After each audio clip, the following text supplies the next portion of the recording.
മണ്ണാറശാല ശ്രീ നാഗരാജ ക്ഷേത്രം. ഇടതൂർന്ന പച്ചപ്പ് നിറഞ്ഞ വനത്തിനുള്ളിൽ സ്ഥിതി ചെയ്യുന്ന മണ്ണാറശാല നാഗരാജ ക്ഷേത്രം സർപ്പ ആരാധനയ്ക്ക് പേരുകേട്ടതാണ്. സർപ്പദേവനായ നാഗരാജന് സമർപ്പിച്ചിരിക്കുന്ന ഈ ക്ഷേത്രം കേരളത്തിലെ ഏറ്റവും വലിയ നാഗരാജ ക്ഷേത്രങ്ങളിൽ ഒന്നായി അറിയപ്പെടുന്നു. സമൃദ്ധമായ മരങ്ങൾക്കിടയിൽ സ്ഥിതി ചെയ്യുന്ന ഈ ക്ഷേത്രം ശാന്തമായ അന്തരീക്ഷം പ്രസരിപ്പിക്കുന്നു. ഒരു ബ്രാഹ്മണ കുടുംബത്തിലെ ഏറ്റവും പ്രായം കൂടിയ അംഗം പൂജാരിയായി സേവനം ചെയ്യുന്നതിനാൽ ഇത് വ്യത്യസ്തമാണ്. പൂജകളും ചടങ്ങുകളും ഭക്തർ സ്നേഹപൂർവ്വം മണ്ണാറശാല അമ്മ എന്ന് വിളിക്കുന്ന ഈ പുരോഹിതയുടെ മേൽനോട്ടം വഹിക്കുന്നത്. ക്ഷേത്രാങ്കണത്തിൽ വഴികളിലും മരങ്ങൾക്കിടയിലും വിവിധ വലുപ്പത്തിലുള്ള ആകൃതിയിലുള്ള ഏകദേശം 30,000 സർപ്പദേവതകളുടെ വിഗ്രഹങ്ങൾ സ്ഥാപിച്ചിരിക്കുന്നു. ഇവിടെ ഒരു പ്രധാന വഴിപാടാണ് ഉരുളികമഴ്ത്തൽ. കുട്ടികളില്ലാത്ത ദമ്പതികൾ വിപരീതമായി സമർപ്പിച്ച ഒരു മണിലോഹ പാത്രം സമർപ്പിച്ച് പ്രത്യുൽപാദനത്തിനായി നാഗരാജാവിൽ നിന്ന് അനുഗ്രഹം നേടുന്നു. ഇനി ചരിത്രം. മണ്ണാറശാല നാഗരാജ ക്ഷേത്രത്തിൻ്റെ ചരിത്രം കേരളത്തിൻ്റെ സൃഷ്ടാവായ പരശുരാമനുമായി ബന്ധപ്പെട്ടിരിക്കുന്നു. പരശുരാമൻ തൻ്റെ മഴു കടലിലേക്കെറിഞ്ഞു. അങ്ങനെ കേരളം എന്നറിയപ്പെടുന്ന കടലിൽ നിന്ന് കര ഉയർത്തി ബ്രാഹ്മണർക്ക് സമ്മാനിച്ചു എന്നാണ് വിശ്വസിക്കപ്പെടുന്നത്. ഉപ്പിൻ്റെ ഉയർന്ന സാന്ദ്രത കാരണം ആ ഭൂമി വാസയോഗ്യമല്ലാതായി. അത് ആളുകളെ തിടുക്കത്തിൽ സ്ഥലം വിടാൻ പ്രേരിപ്പിച്ചു. ഇതിൽ പരശുരാമൻ വളരെയധികം ദുഃഖിതനായി. അതിനാൽ ശിവനെ പ്രീതിപ്പെടുത്താനായി അദ്ദേഹം ഒരു തപസ് ചെയ്യാൻ തീരുമാനിച്ചു. നാഗരാജാവ് അദ്ദേഹത്തിനോട് നാഗരാജാവിനെ ആരാധിക്കാൻ കൽപ്പിച്ചു. അദ്ദേഹത്തിൻ്റെ തപസ്സിൽ സന്തുഷ്ടനായ നാഗരാജൻ അദ്ദേഹത്തിൻ്റെ മുമ്പാകെ പ്രത്യക്ഷപ്പെട്ട് ഉപ്പുവെള്ളം നീക്കം ചെയ്ത് ഒരു ഭൂമി നൽകി അനുഗ്രഹിക്കുകയും കേരളത്തിൽ നിത്യസാന്നിധ്യം നൽകുകയും ചെയ്തു. അങ്ങനെ പരശുരാമൻ്റെ ആഗ്രഹപ്രകാരം നാഗരാജൻ ആ സ്ഥലത്ത് താമസിക്കാനും അവിടുത്തെ നിവാസികളെ അനുഗ്രഹിക്കാനും തീരുമാനിച്ചു.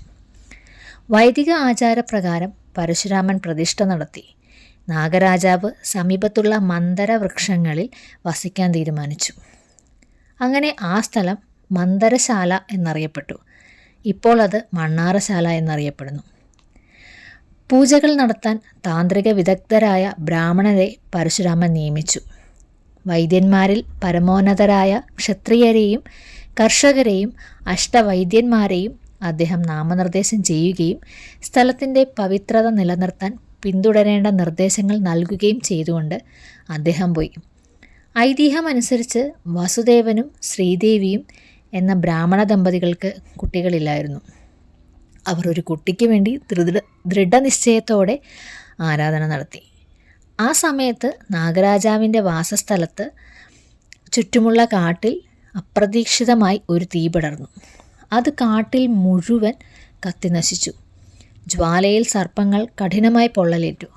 ദമ്പതികൾ മുറിവേറ്റ സർപ്പങ്ങളെ പരിചരിച്ചു. തേനും എണ്ണയും ചേർത്ത നെയ്യ് മുറിവുകളിൽ ഒഴിച്ചു. അവരുടെ ഉരുകിയ ശരീരങ്ങൾ ചന്ദനക്കുഴൽ കൊണ്ട് തണുപ്പിച്ചു. അവരെ ആശ്വസിപ്പിച്ചു.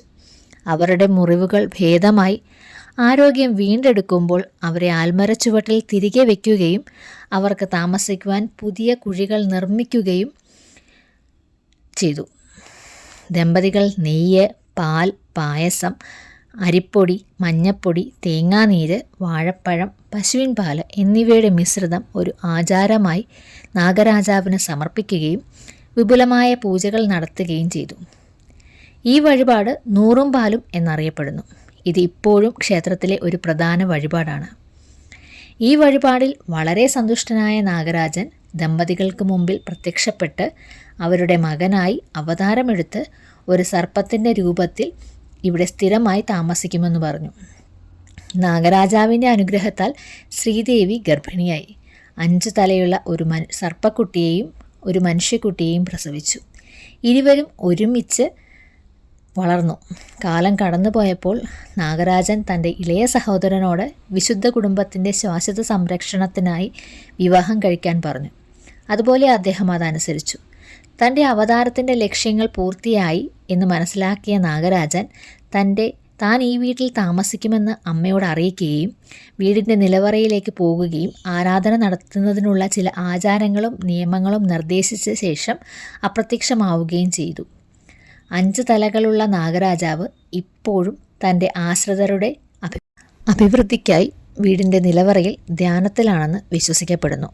നിലവറയിലേക്ക് പോകുന്നതിന് മുമ്പ് അമ്മയ്ക്ക് മാത്രമേ തന്നെ പൂജിക്കാൻ കഴിയൂ എന്നും ചില ദിവസങ്ങളിൽ മാത്രമേ പുരുഷന്മാർക്ക് ആരാധന നടത്താൻ അനുവാദമുള്ളൂ എന്നും നാഗരാജാവ് അമ്മയോട് ചില നിർദ്ദേശങ്ങൾ നൽകിയിരുന്നു. അമ്മയുടെ കാലശേഷം കുടുംബത്തിലെ ഏറ്റവും മുതിർന്ന ബ്രാഹ്മണ സ്ത്രീക്ക് അമ്മയുടെ പദവി നൽകണമെന്ന് തീരുമാനിച്ചു. അതുകൊണ്ടാണ് ഈ ക്ഷേത്രത്തിലെ ആചാരങ്ങൾ ഒരു പുരോഹിതയാണ് നടത്തുന്നത്. സർപ്പദേവനായ നാഗരാജാവിന് സമർപ്പിച്ചിരിക്കുന്ന ക്ഷേത്രമാണിത്.